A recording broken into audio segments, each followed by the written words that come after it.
Bonjour à toutes et à tous et bienvenue sur Contrôle Z. Je vous propose aujourd'hui une conversation très calme sur un terme très polémique qu'il est difficile d'éviter en ce moment dans les médias et que j'ai moi-même muté sur Twitter, l'islamo-gauchisme. Et pour en parler de façon posée, nuancée et argumentée, j'ai voulu m'entretenir avec Albin Wagner. Il est enseignant-chercheur en sciences du langage et analyse du discours à l'université Rennes 2 et à l'INELCO.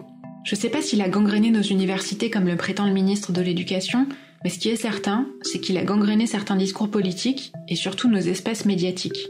Alors au-delà de la polémique, quelle est la réalité du terrain de la recherche ? Pourquoi la décolonialité et l'intersectionnalité sont des sujets aussi sensibles et considérés par certains comme aussi dangereux ? Pourquoi tout à coup on s'intéresse à ce qui se passe dans les facs ? Et enfin, qu'est-ce que ce débat de société qu'on nous impose, je trouve, dit du rôle politique de l'université dans nos démocraties et du pouvoir politique de la langue ? Bonjour Albin. Bonjour. J'ai voulu te recevoir dans nos conversations parce que pour moi, t'es l'invité contrôle zédien par excellence. D'une part parce que tu étudies et tu t'intéresses aux sociétés et à ses évolutions, par le discours notamment, aux humanités numériques et à certains objets de la culture web qui nous passionnent aussi, comme par exemple les mèmes. On va commencer par ce que j'ai justement appris à la fac, définir notre sujet et ses termes.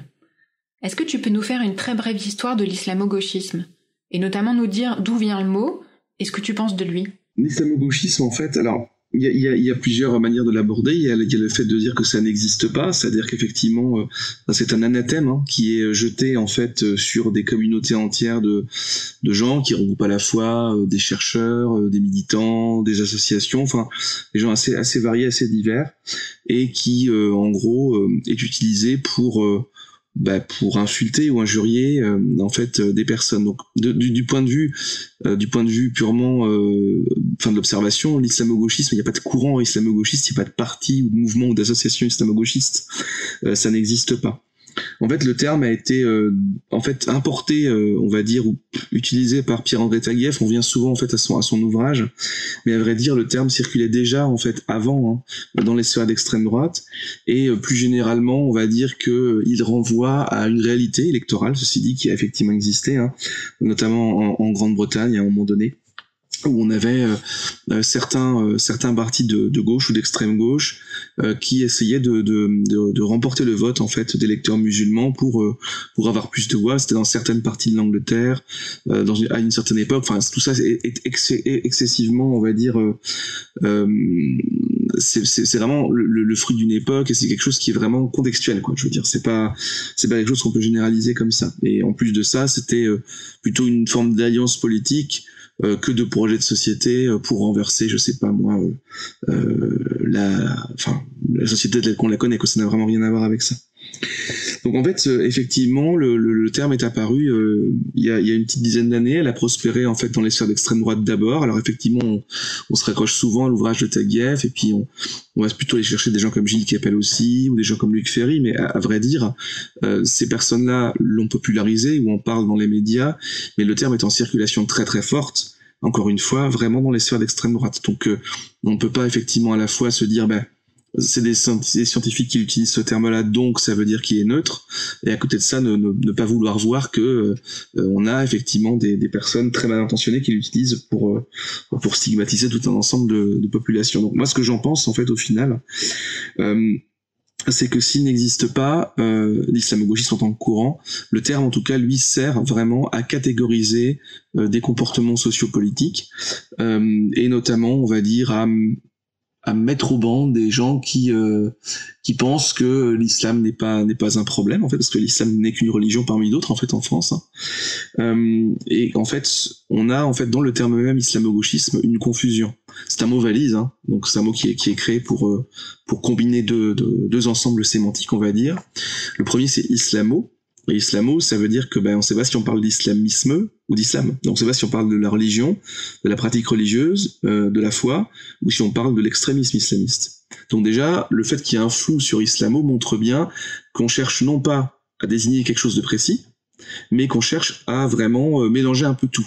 Donc c'est pour ça que quand on dit que ce sont des scientifiques qui l'utilisent, on peut être scientifique et dire n'importe quoi, c'est pas du tout un souci. Il y en a plein qui disent n'importe quoi, donc c'est pas un problème. Moi-même aussi, ça m'arrive de dire n'importe quoi, mais donc on reste aussi des citoyens. Mais on a aussi un devoir justement d'exactitude. Je pense, sinon, c'est qu'on fait mal notre travail. Donc islamo mélange déjà tout ça. Et gauchisme, évidemment, encore plus. Puisque gauchisme, très bien, admettons qu'on soit effectivement en désaccord avec la gauche, on a parfaitement le droit de l'être, on est en démocratie. Mais gauchisme, ça veut dire quoi? Est-ce qu'on parle de l'écologie? Est-ce qu'on parle du Parti communiste? Est-ce qu'on parle de la social-démocratie? Ce sont quand même des courants extrêmement différents, extrêmement variés, qui n'ont rien à voir, alors qu'ils n'ont rien à voir. Il y a évidemment une histoire commune, mais il y a eu des schismes en fait dans la gauche historiquement, donc c'est un peu compliqué de tout mélanger. Donc quand on met tout ça ensemble, islamo et gauchisme, ça fait un énorme shaker. Et en fait, ce qui est intéressant, moi ce que j'aime bien dans les discours, c'est ce que j'appelle moi la matière noire sémantique, c'est-à-dire ce qu'on ne voit pas. C'est-à-dire, en fait, qui parle d'islamo-gauchisme? Si l'islamo-gauchisme est destiné à des gens à la fois de gauche et qui sont pour l'islam ou que l'islam ne dérange pas, ça veut dire que les gens qui utilisent ce terme, en miroir, à l'inverse, sont des gens qui ne sont donc pas de gauche, puisqu'être de gauche est problématique, et qui sont plutôt contre l'islam, puisque l'islam semble être un problème. Donc des gens qui sont plutôt de droite, voire de droite conservatrice ou réactionnaire, voire d'extrême droite. Donc on voit bien que en fait le terme est politique, il est politisé, tout en se drapant dans une forme d'objectivité ou bien de républicanisme, justement, on pourrait revenir peut-être plus tard. Donc c'est un terme problématique qui désigne en fait une réalité qui n'existe pas en tant que telle, qui est très protéiforme, très hétérogène, et qui est vouée à simplifier des choses à outrance pour en fait tout simplement les rendre ridicules, les insulter, et donc les rendre aussi dangereuses aux yeux d'une certaine population en disant regardez, il y a un épouvantail. En fait, c'est vraiment dans les arguments fallacieux en rhétorique, c'est cet argument-là. On va créer un épouvantail et on va se battre contre cet épouvantail-là, au lieu en fait de simplement regarder exactement ce qui se passe. Voilà un petit peu mon avis là-dessus. Donc c'est un terme qu'en dit plus sur ceux qui l'utilisent que sur ce que ça désigne finalement. Tout à fait, exactement. Je pense que ça en dit effectivement plus sur ceux qui l'utilisent, sur leur méthode, d'abord, puisqu'effectivement, quand on dit islamo-gauchisme et qu'on mélange tout dans un seul terme, c'est qu'on n'est pas exact, et quand on est inexact, on dessert effectivement le propos qu'on essaie de servir.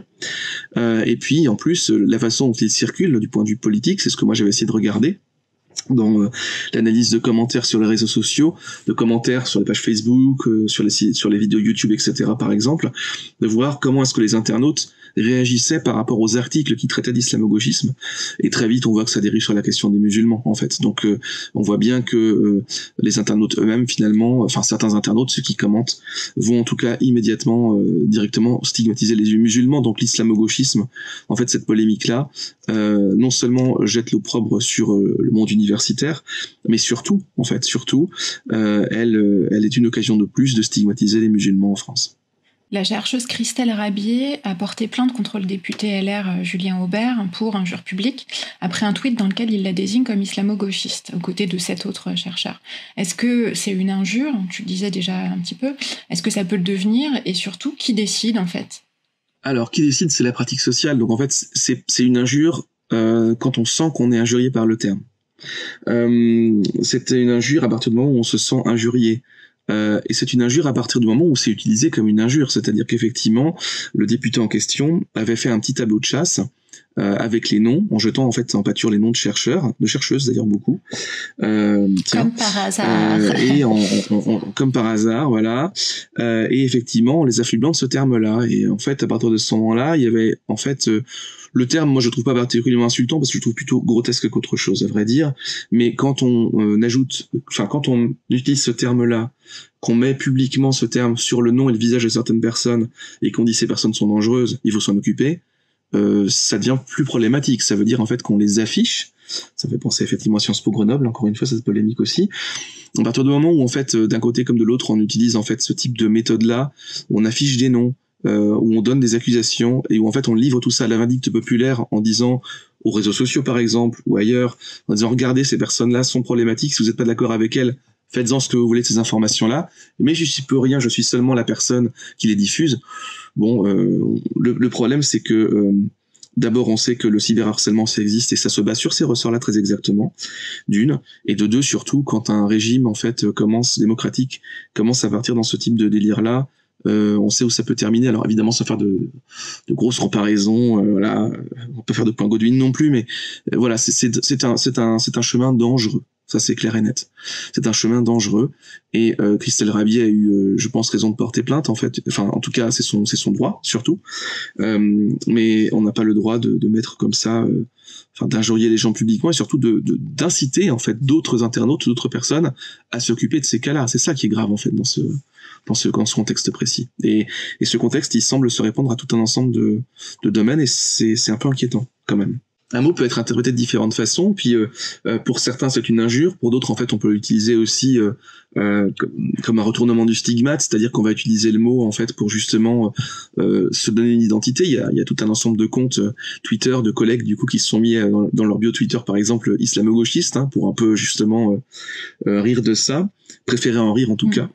En fait, j'ai envie de dire, c'est marrant 5 minutes, c'est-à-dire que quand on en parle un peu, qu'il y a eu un article ou une sortie de ministre une ou deux fois comme ça, et que ça génère du débat, mais que ça s'arrête là, c'est cool. Quand ça fait 6 mois que ça dure, parce que ça fait quand même quelques mois que ça dure, cette histoire-là, que c'est pas prêt de s'arrêter visiblement, et qu'on a un ensemble de collègues qui surfent là-dessus aussi. Je pense à l'Observatoire du décolonialisme, pour ne pas le nommer, ou d'autres observatoires comme ça qui ont été créés n'importe comment, qui sont en fait des blogs, c'est pas des observatoires, aussi là, faut aussi dire les choses. Ils n'ont aucune méthodologie scientifique non plus, ils observent ce qu'ils ont envie d'observer. Donc en fait, qui créent des blogs et qui leur donnent des noms qui sont pas des noms qui ont rapport avec leur pratique. Moi, je pense que là, ça commence à devenir un peu compliqué et dangereux, parce qu'au final, c'est toujours un petit peu ce problème là de tous ces collègues-là qui sont plutôt conservateurs, et ils ont le droit de l'être, encore une fois, c'est pas la question. Moi, c'est pas mon délire du tout, et je me bats contre ça, mais on est en démocratie. Mais à partir du moment où ces gens-là, en fait, passent leur vie littéralement à faire des tribunes dans tous les journaux de France, passer à la télé partout, en disant on peut plus rien dire. Ça fait beaucoup de gens qui peuvent plus rien dire, mais qui disent qu'on peut plus rien dire à la radio, à la télé, dans la presse. Ça veut dire qu'on peut dire encore beaucoup de choses, et beaucoup de choses fausses, et beaucoup de choses insultantes. Tu peux juste te rappeler ce que c'est justement l'Observatoire du décolonialisme ? Alors c'est une espèce de groupuscule en fait de chercheurs en fait. Alors il y a aussi d'autres observatoires dans le même genre, de la déconstruction, un observatoire des études de genre, je crois aussi. Je pense être plus ou moins les mêmes collègues. Ils sont pas nombreux. Enfin en général, je pense qu'on est plutôt autour d'une petite centaine, ce qui est très peu au regard du nombre d'enseignants chercheurs en France, toutes disciplines confondues. Et en gros, leur idée c'est de dire voilà, il y a en fait un danger des études décoloniales et intersectionnelles en fait qui vont en gros mettre en danger la République, donc les fondements même de notre démocratie. Attention, donc les femmes et les enfants d'abord. Donc c'est très mesuré, tout de suite. C'est très mesuré, toujours évidemment. Ce sont des gens qui en fait n'opposent jamais d'arguments scientifiques, qui ne lisent pas les recherches en question, qui ne lisent rien sur l'intersectionnalité, rien sur les études décoloniales, rien sur les études de genre, mais qui agitent en fait encore une fois, c'est l'argument fallacieux de l'épouvantail, donc qui agite en fait une espèce de fantôme comme ça en disant regardez, oulala, en fait ces gens-là sont en train d'embrigader nos enfants dans les universités, vont en fait leur retourner le cerveau. J'allais dire des choses plus grossières que ça, mais en gros c'est ça, et en fait et en gros ça va faire une société dégénérée, et l'ordre social dans lequel on habite sera en fait évidemment mis à mal, et ça va être la catastrophe. Mais c'est des chercheurs qui ont une pratique scientifique dans leur travail, et qui, à côté de ça... Tout à fait. Enfin, c'est un peu étonnant, c'est presque schizophrénique, non ? C'est pas étonnant dans la mesure où, en fait, on est en France dans une culture de l'essayisme, dans une culture de l'opinionnisme constant, en fait. Alors, c'est pas que en France, c'est partout, c'est, je pense, dû aux chaînes d'infos, dû aux réseaux sociaux aussi. Alors, je fais des raccourcis en disant ça parce que c'est évidemment plus complexe, mais globalement, ça favorise ce genre de comportement, et surtout, on a beaucoup en France de chercheurs et de chercheuses qui parlent d'autres disciplines. Alors ça c'est juste assez formidable, c'est-à-dire qu'en fait c'est comme si parce que en fait justement on est dans une culture, ce que moi j'appelle la culture du commentaire du commentaire. C'est même plus la question du commentaire en tant que tel, c'est qu'il faut commenter sur ce que les gens commentent et sur ce que les gens disent constamment, et donc ça va effectivement on va dire doper certaines personnes qui pensent qu'elles ont quelque chose à dire, qui ont le droit de le dire d'ailleurs, c'est pas la question encore une fois, mais qui vont se dire voilà, moi je suis philosophe donc j'ai un avis sur la sociologie. Bon, pourquoi ? Moi, je suis en fait informaticien, j'ai un avis sur la littérature anglophone. Super. Donc, moi, je suis enseignant-chercheur, j'ai un avis sur la boulangerie aussi, puisque du coup, j'ai le droit. Sauf qu'en fait, on a le droit d'avoir un avis en tant que citoyen, d'accord, on a le droit d'avoir une opinion, c'est pas un problème. Mais en fait, quand on utilise son statut de chercheur pour faire passer son propos pour de la recherche, alors que ce n'est pas de la recherche, mais que c'est une opinion qui aurait sa place au café du commerce du coin, et j'ai rien contre les cafés, et j'ai rien contre le commerce non plus, mais enfin je veux dire, on se trompe simplement de registre, voilà. Et là pour le coup, on est vraiment dans le registre de discours, donc on est dans quelque chose sur lequel on est plusieurs à travailler. Et en gros, le registre de l'opinion, ce n'est pas le registre de la recherche ou de la science. Et c'est aussi ça, moi, qui m'a fait sortir un peu de mes gonds dans ce débat-là. C'est pas tant que je me sens pas visé particulièrement, j'ai rien à défendre, je suis militant dans aucun parti, aucun syndicat. Voilà, je suis pas quelqu'un qui m'engage en fait dans des causes collectives comme ça. J'ai vraiment besoin de prendre le temps et de garder une indépendance de point de vue. C'est important pour moi. En revanche, ce que je trouve insupportable, c'est quand des gens utilisent leur statut social pour dire des choses fausses en disant non, c'est des vérités parce que je suis chercheur. Ça, c'est insupportable pour moi. Parce qu'en fait, c'est simplement, il y a une trahison là du rôle social du chercheur. Il y a aussi tromperie sur la marchandise totalement. Et le problème, c'est que en face, on a en fait des journalistes ou des personnes qui ne savent pas forcément faire le distinguo, qui vont pas forcément en fait leur poser des questions là-dessus. Et donc, on se retrouve à avoir tout un tas de gens qui sont pas légitimes, mais qui vont parler de plein de sujets qu'ils ne maîtrisent pas. Parce que c'est l'habitude aussi sur les chaînes d'infos en continu, c'est l'habitude sur les réseaux sociaux, et ça devient un véritable problème, parce qu'à partir du moment où toute parole se vaut, et qu'on ne sait plus qui parle et de quel statut on parle, en fait, on n'y retrouve pas ses petits, et on a une espèce de bouillie démocratique diluée, où en fait, ça devient très compliqué de se faire un véritable avis raisonné, en fait, tout simplement. Du coup, leur publication, enfin, ce qu'il y a sur le site de l'Observatoire du décolonialisme, ça ressemble à quoi? Ça ressemble plutôt à des billets d'opinion c'est ça? C'est des billets. C'est des billets. Des billets de blog, quoi. C'est des billets de blog. Hein. Enfin, je veux dire, concrètement, on est quand même dans ce registre-là. Pourquoi pas? Et dans ce cas-là, c'est du militantisme. Et c'en est du militantisme. Alors, évidemment, là encore, ce sont des gens qui utilisent leur statut de chercheur pour dire non, nous, c'est pas du militantisme, c'est de la recherche, et d'accuser évidemment les autres de militantisme. Alors, encore une fois, évidemment qu'il y a du militantisme de gauche. C'est le même qui fait comme ça, là, avec les doigts qui se pointent l'un l'autre. Ben oui, exactement. Ouais. C'est celui qui dit qui y est, quoi. C'est Spider-Man qui... Évidemment qu'il y a du militantisme de gauche, mais il y a aussi du militantisme de droite, et de droite conservatrice et d'extrême droite. Sauf qu'évidemment, à droite, on n'aime pas le mot militantisme, ça fait trop gaucho, on va dire, peut-être, hein. Donc on va dire, non, moi, c'est en fait une vision de la société qui est au-dessus de tout ça. C'est pas vrai, c'est du militantisme. Alors, en fait, encore une fois, là, tu vois, il y a du militantisme partout. Oui, il y en a à l'université. Mais il y en a aussi dans le journalisme du militantisme. Entre Valeurs Actuelles et Mediapart, il y a quelques petites différences quand même. Hein. J'espère que ça n'aura échappé à personne. Il y a du militantisme aussi dans le milieu de la culture, dans les arts. Il y a du militantisme aussi dans les entreprises, je signale quand même. Non, quand même, il y a des syndicats aussi. Donc, le militantisme, il y en a partout, parce qu'il y a plein de gens qui s'engagent pour des causes qui les intéressent et qui ont envie de faire évoluer la société. Donc oui, il y a des enseignants-chercheurs qui sont à la fois enseignants et chercheurs et militants, et ils savent faire la part des choses. Et c'est pas un problème. Et il y a aussi des militantismes d'extrême droite ou de droite dans les universités françaises. On peut parler de la fac d'Assas, par exemple, qui a quand même une sale réputation de ce point de vue-là.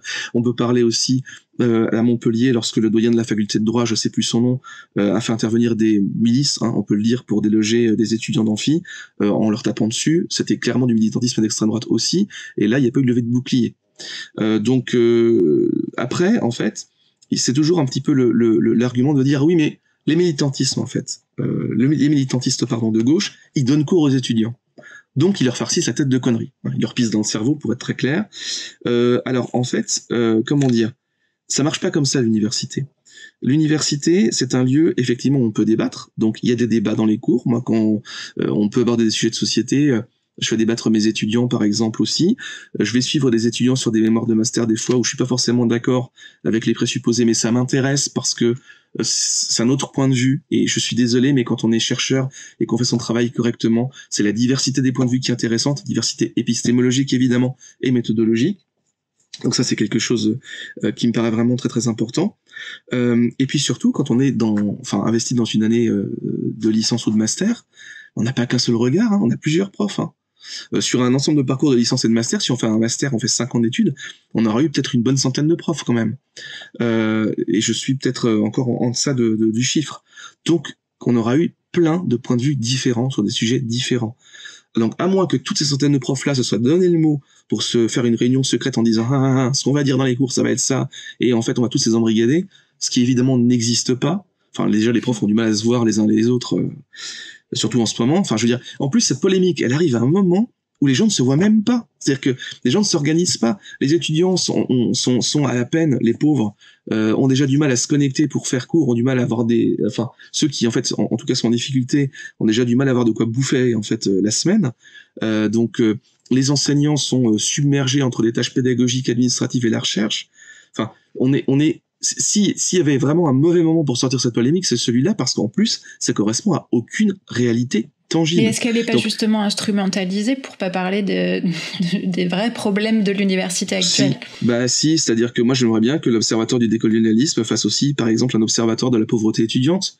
On les entendra jamais sur ces sujets-là, ils en ont rien à faire en fait concrètement. Ils s'en foutent éperdument. Ce sont des gens qui s'intéressent d'abord à leur précaré, d'abord à leurs opinions, d'abord à leur vision de la société, et certainement pas aux étudiants, certainement pas aux conditions de travail dans les universités, et certainement pas aux moyens dans les universités. Donc, encore une fois, moi ce que je regrette, c'est que on peut prendre position sur des sujets, mais quand on prend position sur des sujets, et pas sur d'autres, ça en dit, encore une fois, beaucoup plus sur les personnes qui prennent position que sur les sujets eux-mêmes. Donc évidemment, on a le droit de se poser des questions sur le rôle politique de l'université dans une démocratie. Ça pour le coup, c'est un véritable débat qui est hyper intéressant. Et en même temps, on voit aussi que l'université est un centre gravitationnel démocratique extrêmement fort dans tous les pays et dans toutes les époques. À partir du moment où on a eu en fait, par exemple, des révolutions, des changements de régime, ça s'est fait aussi, et notamment grâce aux universités, aux étudiants qui sont descendus dans la rue. Donc, quel que soit notre avis là-dessus. Donc, effectivement, l'université a un rôle démocratique extrêmement fort, puissant. Peut-être, effectivement, faut-il dans ce cas-là se poser plutôt la question de ce rôle-là, et puis se dire, ok, ce rôle existe, il est libre, peut-être qu'on peut simplement réfléchir dessus, mais sans intervenir comme ça, et sans jeter l'opprobre sur un ensemble de collègues, et puis de populations étudiantes aussi au passage, qui en fait se retrouvent comme ça, devoir se justifier d'un fantasme. Parce qu'en fait, on doit se justifier d'un fantasme. Moi, je trouve ça très compliqué en ce moment, parce que si on dit rien, on laisse totalement la place à ces gens-là qui ont pignon sur rue, qui passent leur vie à dire qu'on ne peut plus rien dire, mais partout. Et si on dit quelque chose, on passe pour les gens qui se justifient sans arrêt. Donc, qui légitiment en quelque sorte leur démarche. Et qui alimente le faux débat. Qui alimente, exactement. Donc, c'est un peu problématique, tout ça. Mais bon, visiblement, il faut en passer par là, donc on va en passer par là. Maintenant, en même temps, je suis aussi assez serein parce que il y a des collègues qui travaillent, qui font des choses super, qui continuent à travailler sur ces questions-là, tout simplement, intersectionnelles et décoloniales. Je pense à Marc Jaja, notamment, là, il me vient comme ça parce qu'il fait tout un travail de veille qui est formidable et qui permet pour celles et ceux qui connaissent pas ces études-là, de s'y plonger, avec une véritable curiosité, un véritable intérêt intellectuel et même personnel. Il y a quelque chose de très beau dans cette démarche-là, de très touchant aussi, dans le bon sens du terme. Moi, ça me plaît beaucoup. Et en fait, encore une fois, plutôt que de jeter de l'anathème, moi je dis, les gens qui vraiment doutent de ça, qui disent il y a peut-être un problème quand même, moi je dis ok, très bien, mettons qu'il y a un problème, juste aller lire 2-3 articles sur ces études-là, juste pour voir ce que c'est, vous faire un véritable avis, raisonné et argumenté. Et peut-être que vous serez pas d'accord, mais vous saurez pourquoi vous êtes pas d'accord dans ce cas-là. Et si vous êtes d'accord, si vous dites finalement c'est pas si pire que ça, continuez à lire. La meilleure arme de toute façon, contre les idées reçues et contre les anathèmes et contre ce type de cabale-là, c'est encore et toujours la connaissance, c'est encore et toujours lire, s'informer, rencontrer des gens, parler avec eux. C'est quoi un militant en fait aujourd'hui décolonial? Ça veut dire quoi exactement? Et pourquoi en fait ces populations-là en fait ont besoin aussi de ce type de récit-là? C'est pas juste pour faire chier le monde. Je veux dire, on a quand même un pays qui écrase énormément de controverses historiques, qui refuse de les traiter, qui a quand même maltraité tout un ensemble de populations pendant des décennies, et ça continue. Donc c'est normal qu'à un moment donné aussi, on ait besoin d'autres formes de récits. Nos sociétés changent, et donc la façon dont on fait société doit changer aussi, inévitablement. Et ça se fera, envers et contre celles et ceux, la petite centaine d'individus qui claironnent en fait ces logiques d'observatoire là un peu partout. Ça se fera envers et contre elles, parce que en fait il y a des véritables besoins derrière, sociaux, civiques, démocratique, tout simplement. Donc voilà, autant s'y intéresser sereinement et posément. On va revenir sur justement ta petite étude scientifique sur l'islamo-gauchisme. Juste avant, j'aimerais te faire réagir. Alors, tu parlais tout à l'heure de commentaires. Alors, attention, c'est un peu technique. Moi, je vais te faire réagir à la réaction d'une réaction. C'est parti. Donc, en gros, très rapidement, fin février, l'historienne Mathilde Larère ironisait suite aux propos de Blanquer, qui voyait dans l'islamo-gauchisme un fait social indubitable. Et un twitto reprenait le tweet de Mathilde et commentait avec, tu sais, des petites mains qui applaudissent entre chaque mot. Tu vas nous expliquer ce que ça veut dire d'ailleurs juste après. Elle commentait. J'aime bien cette manière de faire des sciences sociales à la cool, sans se faire chier avec un terrain, une méthode, des résultats qu'on analyse. Oui. Mathilde. Et donc l'internaute, lui, reprenait son tweet avec les petites mains qui clapent et lui écrivait « Le fait social précède sa théorisation, ce n'est pas parce que le phénomène est nouveau et inexploré qu'il n'existe pas. » Qu'est-ce qu'on répond à ça ? Alors moi je me souviens de ce tweet, de Mathilde Larère, m'a fait beaucoup rigoler, il était drôle, il m'avait fait rire. Qu'est-ce qu'on répond à ça ? On répond qu'il faut aller lire un manuel de sociologie. Je suis désolé avec mes lectures. Alors ça peut paraître condescendant comme réponse, je suis un peu navré de ça, mais non, c'est important parce que si tu veux, quand on n'a aucune notion de socio, on peut lire cette phrase et se dire bah oui en fait, enfin tu vois, spontanément comme ça. Ouais, en fait, alors moi je suis pas sociologue, donc je vais pas évidemment faire ce que je reproche à mes détracteurs, ça serait quand même con. Mais en revanche, la porte par laquelle je connais la sociologie, c'est par ce qu'on appelle la sociolinguistique. Je passe là-dessus, c'est pas très très important pour le propos. Enfin ça l'est, mais je veux dire je vais pas développer ça maintenant. Donc en fait j'ai lu effectivement de la socio pour les faits de langue. Ce que je peux dire, je sais ce que c'est qu'un fait linguistique. C'est-à-dire que c'est effectivement quelque chose qu'on voit exister. Moi, je suis assez versé dans le perspectivisme, c'est-à-dire que, dans la systémique, justement, c'est-à-dire qu'en fait, l'observateur participe à la constitution du fait qu'il observe. C'est-à-dire qu'en gros, alors évidemment, il y a des réalités qui existent. C'est-à-dire de l'herbe, il y en aura toujours, par exemple, de l'herbe dans les champs, qu'il y en aura toujours, et en fait on l'observe, on le voit, et ça existe avant qu'on le voit. Ça c'est un fait naturel. En revanche, le fait social, il n'existe pas nécessairement avant que l'observateur l'observe. La sociologie justement, elle a pour but, je pense, pour objectif, mais les sociologues me corrigeront si j'ai une grosse bêtise de toute façon, elle a pour but justement d'observer un certain nombre d'éléments en circulation dans les sociétés et de par l'observation déterminer s'il y a des régularités ou non et de pouvoir les montrer, les faire émerger. Donc en fait un fait social ne préexiste pas nécessairement en fait à quelque chose qu'on pense. C'est pas parce que je pense quelque chose que ça existe. C'est pas parce que je pense que tous les Arabes sont des voleurs, je dis n'importe quoi, que ça existe. C'est totalement faux statistiquement. Évidemment, puis en plus on sait pas le mesurer. Et puis même c'est raciste en plus de ça. Donc en fait, ce que je veux dire par là, c'est que on peut avoir une opinion, mais une opinion ne fait pas science. Et effectivement, c'est pas parce que on pense qu'il existe quelque chose ou parce qu'on a entendu 2-3 anecdotes que ça en fait une généralité. Et moi, s'il y a bien quelque chose qui me fout hors de moi, c'est ça.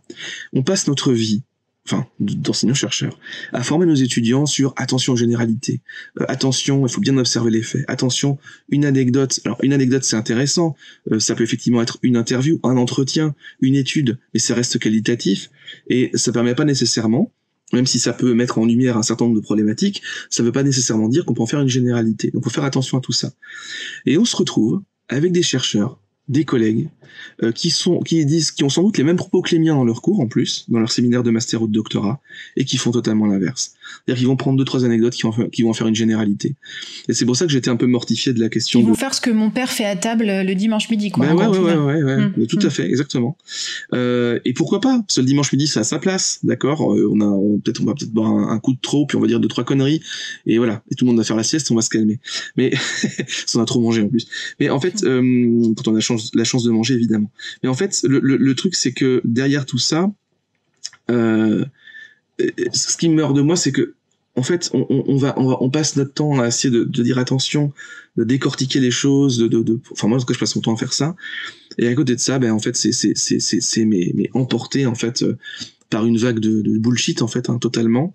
Et moi ça me désole en fait, ça me désole totalement parce que par exemple le coup de Sciences Po Grenoble, il est évident que en plus de ça, ces collègues-là, je donne ma main à couper que dans quelques jours, la semaine prochaine sans doute, il y aura 2-3 tribunes ou 2-3 avis qui vont fleurir dans la presse nationale, dans l'IB, dans l'Obs ou dans Le Monde ou dans je sais pas où, pour dire, vous voyez, si c'est passé à Sciences Po Grenoble, c'est la preuve que ça existe. Ben, qu'est-ce qu'on peut dire de ça? En fait, encore une fois, on prend un seul événement, et on va en faire une généralité. Mais c'est une méthode dégueulasse, d'abord. C'est indigne de la recherche, indigne de la science en général. Et c'est pas en faisant ça que les sciences humaines en sortiront grandies. D'abord, en plus de ça, ce sont des collègues qui en plus utilisent des méthodes qui, au fond, jettent le discrédit sur l'ensemble des sciences humaines, y compris leurs propres les propres disciplines dont ils se réclament. Donc la sociologie, la philosophie, la psychologie, etc., etc. En fait, à force de raconter n'importe quoi, on décrédibilise la recherche en général, les sciences humaines en particulier. Et après, évidemment, ça aura une incidence de toute façon sur les financements, hein, parce que les sciences humaines sont quand même un peu moins financées que les sciences dures, c'est le moins qu'on puisse dire, pour plein de raisons à la fois objectives et subjectives et politiques.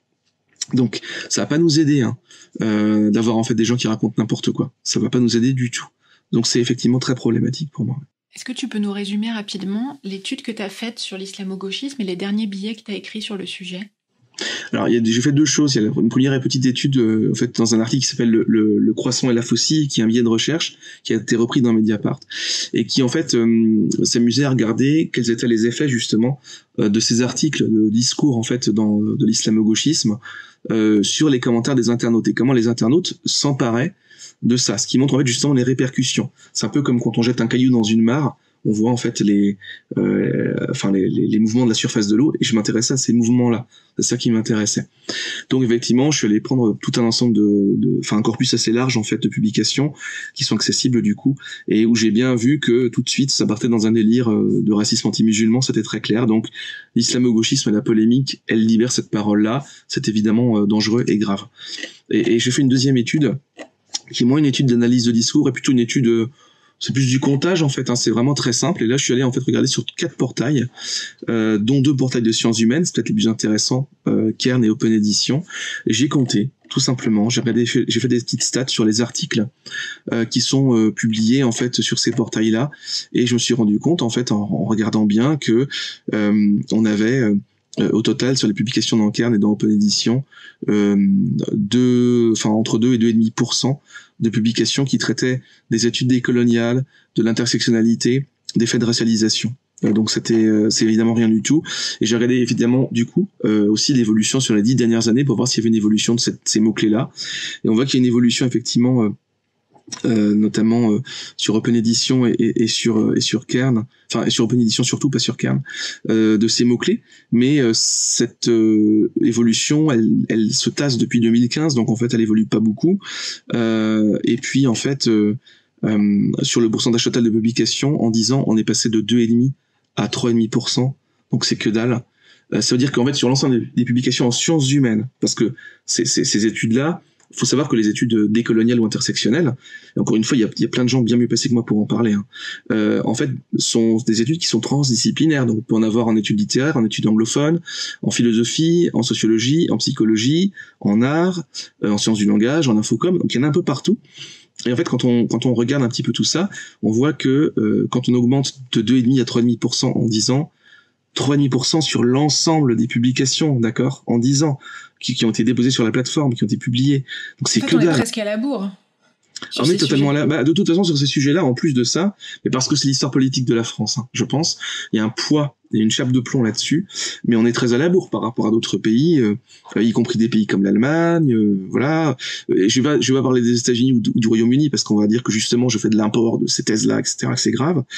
Mais ce sont des sujets intéressants, c'est des sujets tout simplement, par exemple, moi, ce qui m'intéresse dans les études intersectionnelles, moi je n'en fais pas mais j'en lis beaucoup parce que je trouve ça hyper intéressant, assez lumineux, c'est que en fait on croise, en fait on est en plein dans la complexité systémique, c'est-à-dire on va croiser, et forcément en tant que systémicien ça m'intéresse, on va croiser plusieurs facteurs, on va dire voilà, quand il y a une discrimination ou un fait de domination ou un fait d'exclusion, en fait c'est pas le fait d'un seul facteur, par exemple la classe sociale, par exemple le racisme, mais de plusieurs facteurs qui se combinent entre eux et qui en se conjuguant vont aggraver ces phénomènes-là d'exclusion, de discrimination.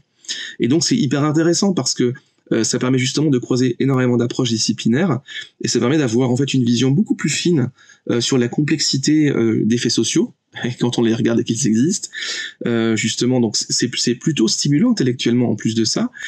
C'est nourrissant et surtout ça lève en fait un voile sur un ensemble de situations sociales qui, sans ces études-là, restent en fait assez mal documentées et difficile à regarder vraiment. Donc c'est plutôt utile. Et puis tout simplement, ce sont des courants de recherche et il est normal que dans la recherche, en fait, on ait des croisements internationaux de courants de recherche, ça a toujours existé. Et au passage, je souligne quand même que les collègues de l'Observatoire du décolonialisme fustigent les études nord-américaines. Il n'empêche que ces études-là ont été notamment nourries en grande partie par ce qu'on appelait à l'époque des années 70 la French Theory, donc en fait Michel Foucault, Pierre Bourdieu, qui ont été en fait justement lus beaucoup, Derrida, etc., qui ont été beaucoup lus dans les facs américaines. Et à l'époque, on disait justement aux États-Unis qu'on francisait l'approche scientifique. Donc, c'est marrant d'avoir ce match retour finalement. C'est un grand classique des relations internationales. Mais au contraire, les sciences et disciplines, elles s'enrichissent de ça, de ces contacts-là. Et c'est comme ça que les sciences européennes aussi ont pu avancer. Enfin voilà, en philosophie par exemple, on voit bien qu'on voit des philosophes allemands, français ou anglais, et que c'est pas du tout les mêmes approches. Et c'est ça qui est intéressant. Donc je veux bien moi qu'on décide maintenant de ce qui est français, ce qui n'est pas dans la recherche, et que ça devienne un problème. Enfin là, on est quand même carrément dans le nationalisme qui pue sérieusement. Et surtout dans ce cas-là, ok, enlevant toutes les recherches qui ne sont pas françaises, toutes les inspirations scientifiques qui ne sont pas françaises, purement françaises, on va rigoler. Hein. Il ne va pas rester grand-chose quand même. J'aimerais te faire réagir à un tweet de Philippe Marlière, donc, qui est professeur, que tu as partagé, je crois, qui m'a pas mal interpellée. Il écrit « Les recherches consacrées aux classes sociales de facture anticapitaliste, donc antisystémique, ne provoquent aucune protestation de la part de Vidal ou des médias bourgeois.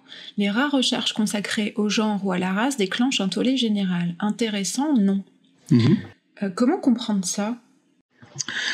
Qu'en fait, en face, on a une opposition politique. Donc ce tweet-là, c'est un tweet politique. Hein, donc il m'a plu parce que je trouvais ça intéressant. Alors là, je suis plus du tout dans la recherche quand je parle. Hein. C'est vraiment le citoyen qui parle, mais pour moi, il y a effectivement cette question d'embourgeoisement de certaines problématiques. C'est-à-dire que quand on parle d'écriture inclusive, là aussi, grosse confusion. En général, on parle du point médian. C'est-à-dire les gens qui gueulent sur l'écriture inclusive, en fait, s'offusquent du point médian. Parce que quand le général de Gaulle fait français, je vous ai compris, c'est l'écriture inclusive, c'est la langue inclusive. Et là, bizarrement, ça ne dérange personne. Alors, je fais une petite parenthèse sur ce sujet qui est hyper intéressant, justement. Est-ce que tu as une idée, je reviendrai, je te laisserai finir sur ce qu'on venait de dire sur Marlière, mais est-ce que tu as une idée d'un moyen de faire en sorte que ce sujet avance, quoi ? C'est-à-dire qu'on sorte de ces carcans. Ça avancera pas. Est-ce que c'est de la pédagogie qu'il faut faire ? Ça avancera pas. La France a un rapport névrotique à sa langue qui est juste de l'ordre de l'irrationnel. Enfin, c'est normal, hein, d'ailleurs, la langue, forcément, c'est irrationnel. Mais il y a un attachement à la langue qui est tellement bouffé par l'histoire de ce pays, avec l'Académie française, avec toute l'histoire même, en fait, de l'édit de Villers-Cotterêts, du rôle des jésuites. Enfin, en gros, où la langue est un instrument de pouvoir tellement fort, qui a tellement servi à écraser les particularités linguistiques régionales, et donc les populations régionales et leur culture, que en fait les gens qui sont du côté du pouvoir et qui pensent que le pouvoir est dans le juste et dans le bon, donc les conservateurs, pensent qu'il faut surtout pas toucher à la langue. Or la langue, elle bouge tout le temps, tous les ans, les dictionnaires mettent leurs éditions à jour, enlèvent des mots, en mettent d'autres. Les locuteurs, nous toutes et tous, on invente tout le temps des choses. La langue permet d'être créatif en fait, donc c'est bien. Et moi je suis linguiste, donc j'ai pas d'avis sur les faits de langue, je les observe. J'observe qu'il y en a de nouveaux. Et je trouve ça intéressant. J'ai un avis, évidemment, mais mon avis, c'est pas un avis de chercheur, c'est un avis de citoyen. Il y a des mots que je trouve moches, j'ai le droit de les trouver moches. Il y a des mots que je trouve beaux, j'ai le droit d'être trouvé beau. Et on peut faire des articles aussi sur l'esthétique de la langue, sur la perception de la langue, c'est hyper intéressant. Mais à un moment donné, en fait, on est dans le délire total. Je recommande, moi, en fait, l'écoute du podcast Parler comme jamais de Daëlia Véron et avec Maria Candéa, qui est consacré à l'écriture inclusive parce qu'il est très informatif, il les dramatise beaucoup. Mais les gens qui pensent qu'on ne doit pas changer la langue et que l'Académie française a raison, les gens qui bossent au Figaro par exemple, ils changeront jamais d'avis, donc laissons-les Il y a toujours des gens qui disent que avant c'était mieux, que les jeunes maintenant ils parlent mal et que c'est une catastrophe, gna gna gna gna gna. Bah, laissons-les gna gna gna, hein. Laissons-les gna gna gna. Gna gna toujours de toute façon. Donc c'est pas, voilà. Très bien. Tant pis. Bon, je te laisse revenir du coup sur le tweet de Marlière dont je parlais juste Mais en fait, c'est à peu près la même chose. C'est-à-dire que finalement, c'est effectivement la langue, c'est important parce que les gens qui aiment les belles lettres, donc qui sont en pouvoir linguistique, ce sont de pouvoir linguistique, donc de maîtrise totale de la langue, veulent pas que ce pouvoir soit remis en question, donc qu'il ne soit pas changé. Et ils sont des gens qui sont en pouvoir aussi de situation sociale. Donc quand on est effectivement encore une fois, je suis pas sociologue, d'accord. Mais quand on est en situation de pouvoir social, c'est ce qu'on appelle les savoirs situés ou la parole située. Moi, par exemple, je suis parfaitement conscient, enfin, j'espère l'être, ou me conscientiser de plus en plus, du fait qu'en étant un homme blanc, hétérosexuel, d'origine européenne, j'ai un peu plus de chances d'accéder à certains postes. J'ai eu un peu plus de chance dans la vie aussi, du fait de la classe sociale de mes parents, pour faire ce que je fais aujourd'hui. Donc, et c'est pas une question de chance ou de réussite personnelle. Il faut arrêter de se mentir là-dessus. Il y a quand même une part de déterminisme social qui est très très fort et qu'il faut briser aussi. Et ça veut dire à un moment donné, moi personnellement, que si je veux que les choses évoluent, il faut que je remette en question certains de mes privilèges et que je accepte que certaines de mes zones de pouvoir se réduisent. Et c'est ça qui est important aussi pour avoir une société égalitaire. C'est commencer par soi aussi un peu, pour aider les autres du mieux possible. Mais et forcément c'est compliqué de faire cette remise en question là parce que c'est pas toujours facile. Il y a des jours où c'est plus chiant, mais c'est beaucoup moins douloureux de faire cette remise en question que de vivre des vies plus complexes. Et effectivement, moi je suis arrivé en France en fait à l'âge de 12 ans. Je suis pas né en France, donc j'ai eu quand même effectivement ce sentiment d'être un étranger. Mais ma couleur de peau était la même et j'étais pas une femme. Donc en fait concrètement c'était quand même beaucoup plus simple. Ce que je veux dire par là, c'est qu'effectivement quand on est en fait dans des zones de pouvoir, le pouvoir de maîtrise de la langue, le pouvoir de maîtrise de sa position sociale, et que on a en face des gens qui disent attention, la façon dont vous parlez, dont vous vous comportez, ce n'est pas la norme. Ce n'est pas quelque chose qui va de soi. C'est quelque chose qui a été construit. Et en fait c'est ce quelque chose qui est construit en fait existe parce qu'il existe, il est permis d'exister parce que ça opprime d'autres populations, d'autres catégories de population. Et c'est une réalité, ça. Je veux dire, ça se vérifie, ça se mesure aussi par tout un ensemble d'études. Donc évidemment, c'est problématique. Et donc évidemment, du coup, quand on a des recherches et puis aussi des actions militantes qui remettent ça en question, on a des gens qui trouvent ça absolument, parfaitement insupportable. Et en même temps, parce que là, ça touche vraiment l'identité même. Je pense la question de la langue, la question de l'intersectionnalité ou de la décolonialité touche directement justement là l'identité même de la classe à laquelle on peut appartenir ou du groupe social à laquelle on peut appartenir. Et il y a une question pyramidale. Mais en quoi c'est plus dangereux que justement les études qui sont autour de la lutte de classe ou qui remettent en cause le capitalisme qui semble être mais c'est pas plus dangereux en fait. C'est perçu comme plus dangereux. Mais c'est ce qui sous-entend un peu. Mais en fait, les études, la lutte des classes, ça fait 100 ans qu'on en parle, il s'est pas passé grand-chose. Donc c'est plus perçu comme dangereux. Parce qu'en fait, concrètement, on peut toujours dire qu'on est contre la lutte des classes et contre l'oppression, etc., et contre l'embourgeoisement, et pour que machin bidule, il se passe rien. Et pour l'instant, effectivement, c'est plutôt une classe conservatrice ou néolibérale qui, en fait, tient les rênes, et ça continuera comme ça. Et pareil pour le capitalisme. Et quand on a même des gens de gauche qui vont faire de l'écologie en disant ouais mais enfin quand même l'écologie c'est bien, il faut faire plein de gestes mais c'est à chacun de faire sa part et il faut surtout pas remettre en question le modèle économique parce que quand même il a quand même du bon, on n'a rien compris à l'affaire quoi. Donc c'est pareil. Donc en fait là c'est des choses qui sont des débats qu'on entend depuis tellement longtemps, on sait que s'il se passera rien, c'est absorbé par le libéralisme en fait démocratique, le néolibéralisme démocratique. Ce sont des poches. Ça fait partie du système. Ça fait partie du système. Ce sont des poches de résistance qui sont admises et on leur donne une place médiatique ou autre et c'est très bien comme ça. Et ça fait discuter et puis comme ça on invite les gens sur les plateaux de télé, on dit qu'on est pluraliste et c'est très bien. Et il se passera jamais rien. Le mouvement des gilets jaunes va un peu à l'encontre de ça, non ? Exactement. Là où en fait on sort de ces cadres-là, ça devient compliqué parce que on a toujours pensé en France en termes de classe sociale ou classe politique ou de problématiques économiques. Là, on arrive avec des gens qui disent non, en fait, les problématiques, elles sont pas simplement liées à ça, elles sont aussi liées à la perception de la couleur de peau des individus, donc leur racialisation. Elles sont aussi liées au fait que l'histoire même de certaines populations fait qu'elles ont moins accès en fait à certaines ressources. Et en fait, du coup, vous avez racialisé en fait vos politiques, vous les avez identitarisées, tout en disant non, c'est des politiques universalistes. C'est pas vrai, c'est faux. C'est facile d'être universaliste, encore une fois, quand on est bien portant, en bonne santé, blanc, etc.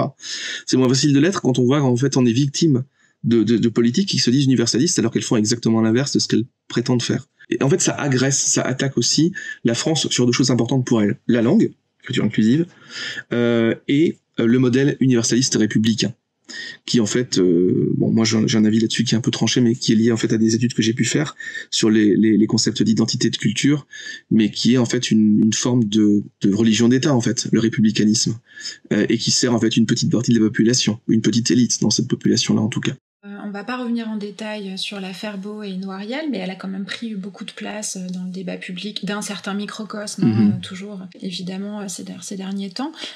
C'est quoi ton regard, toi, sur cette affaire ? Pourquoi elle a été aussi polémique ? Pourquoi ça a créé autant de débats, de sujets de discussion ? Et est-ce que c'est juste une histoire de génération de chercheurs ? Alors c'est pas juste une histoire de génération de chercheurs, mais c'est aussi beaucoup une histoire de génération de chercheurs. Une histoire de génération de chercheurs d'une part, et une histoire de manière de faire de la recherche et d'épistémologie d'autre part. Alors je m'explique. Il y a toute une génération de chercheurs ou de groupes de chercheurs qui font de la recherche en se basant sur certaines formes de savoir, certaines formes de connaissances, de philosophie, donc d'épistémologie, de positionnement théorique, conceptuel et méthodologique. Et ces groupes de chercheurs-là se voient maintenant de plus en plus remis en question ou challengés, comme on dit quand on est moderne, sur ces questions-là, parce que d'autres philosophies arrivent, d'autres manières de voir arrivent, et on n'aime pas beaucoup ça quand on est attaché à sa chapelle. Et en France, c'est particulièrement nourri par le fait que on a des disciplines qui sont sectionnées comme ça, segmentées, avec des chapelles à l'intérieur, avec du mandarinat qui a tendance à disparaître, mais qui existe encore beaucoup. Et c'est ce que j'avais essayé de faire pour mon ouvrage L'échec culturel, donc sur le concept de culture. J'avais lu beaucoup d'auteurs, d'autrices, beaucoup d'ailleurs, de pays qui n'étaient pas des pays européens ou occidentaux, et j'avais trouvé ça mais tellement nourrissant. Je me suis pris beaucoup de claques et je trouvais ça génial, mais parce que je trouvais qu'on a vraiment un problème, quoi. On est vraiment encastré dans des auteurs qu'il faut tout le temps citer, même si en fait on les travaille plus vraiment beaucoup, ou qu'on pourrait faire d'autres choses bien plus intéressantes, mais il faut toujours les citer, c'est hyper important. Et en fait voilà, on a deux manières de faire de la recherche maintenant, qui peut-être s'opposent. Une manière plus traditionnelle avec on s'inscrit dans une filiation, puis on reproduit certains codes, et puis on reproduit certains auteurs, et on continue à travailler dessus, et pourquoi pas, c'est pas un problème pour moi, mais il faut laisser la pluralité. On peut pas dire que c'est la seule manière de faire de la recherche.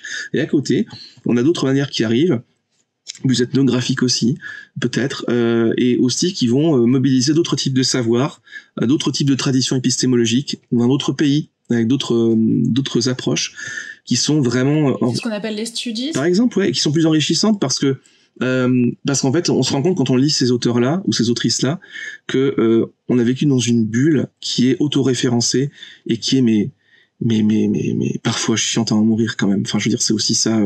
Et c'est dommage, parce que la recherche, pour moi, c'est justement un processus continu d'émerveillement, de stimulation intellectuelle, de découverte. Et pour découvrir des choses, il faut sortir de sa zone de confort. Désolé pour l'allocution, je sais qu'elle est très marquée, mais il faut sortir de ça. Ça vient d'un linguiste, t'as le droit. Ouais, c'est ça. Il faut sortir de ça pour simplement aller lire d'autres choses, quoi. Et c'est intéressant. Parce que on apprend et apprendre c'est intéressant. Je préfère apprendre à découvrir, quitte justement à me retrouver dans des zones où je sais plus trop vraiment quels sont mes repères, plutôt que de ressasser sans arrêt les mêmes choses en me disant c'est ce qu'on attend de moi, c'est comme ça que je pourrais publier dans une revue, et puis de toute façon c'est ce qu'il faut faire. Enfin, je trouve ça dommage et mortifère à vrai dire. Donc c'est cette querelle là en fait qui se joue en ce moment, qui est une querelle qui est assez éloignée des problématiques du grand public, pour le coup, qui est très scientifique, et qui est intéressante parce que ça montre que la recherche est en train d'évoluer, et on en a grandement besoin. Donc c'est plutôt une bonne chose, je pense. Il n'y a pas quand même quelques effets pervers de ça, et une petite forme d'intolérance? Alors là, je mélange un peu recherche et militantisme, mais je vais pas jusqu'à ce on peut plus rien dire, mais est-ce que c'est pas important aussi de faire attention à ce que des excès de ce bouleversement global très sain n'aient pas des effets nocifs? Quand il y a du bouleversement, il y a forcément un petit peu de friction. Ça, c'est normal. Quand les choses changent, ça se fait jamais autour d'une table en discutant, en prenant le thé. Mais après, je suis d'accord avec toi.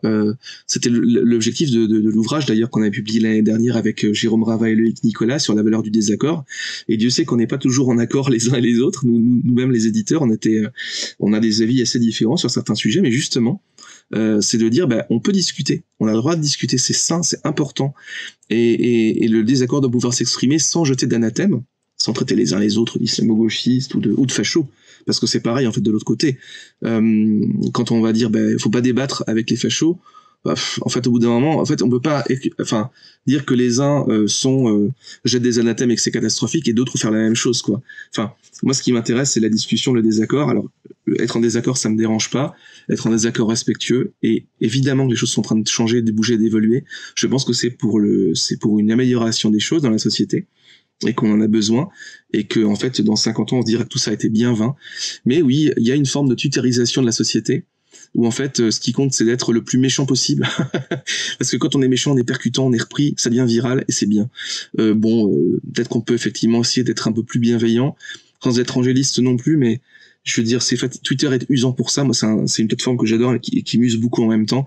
C'est que des fois c'est tellement agressif, tellement plein d'ondes négatives que on a envie de décrocher quoi. Tellement manichéen aussi. Ouais, voilà, et si on n'est pas pour l'un, si on est contre l'un, on est forcément pour l'autre. Et la place pour la nuance est quand même très compliquée. En même temps, le nombre de caractères fait que la nuance est compliquée. Heureusement qu'il y a les threads pour ça. Mais donc voilà, on voit bien que c'est quand même. Donc faut sortir de ça, et en même temps, il y a des petites anicroches qui existent. Les gens se violentent un peu, et peut-être aussi que c'est aussi lié à la situation. Tout le monde est un peu sur les dents. Faut rappeler qu'on vit dans un contexte de pandémie mondiale depuis 1 an, et je pense que ça n'aide pas les gens à s'agir un petit peu là-dessus. Donc à être cool. Ouais. Donc voilà, c'est sans doute aussi un contexte plus général qui alimente ces petites problématiques là. Voilà, je pense. Bon, merci beaucoup. Je te laisse avec 2 minutes de retard. Pas de problème. Merci à toi. Ça va le faire. J'ai 300 000 autres questions qu'on gardera pour une prochaine fois. Avec grand plaisir pour un volume 2. Il y a aucun problème en tout cas. Ça. Très bien. Merci à toi. Et à très vite du coup. À très bientôt Elodie. Merci, c'était cool. Merci beaucoup. Bonne journée. Ciao. Vous pouvez retrouver nos entretiens sur les plateformes de podcast Spotify, Deezer et Apple Podcast. Et bien sûr, tous nos articles sur controlzmag.com. N'hésitez pas à vous abonner à nos comptes Twitter, Facebook et Instagram, et à m'écrire en DM sur ces plateformes ou par mail à elodie@controlzmag.com. À bientôt.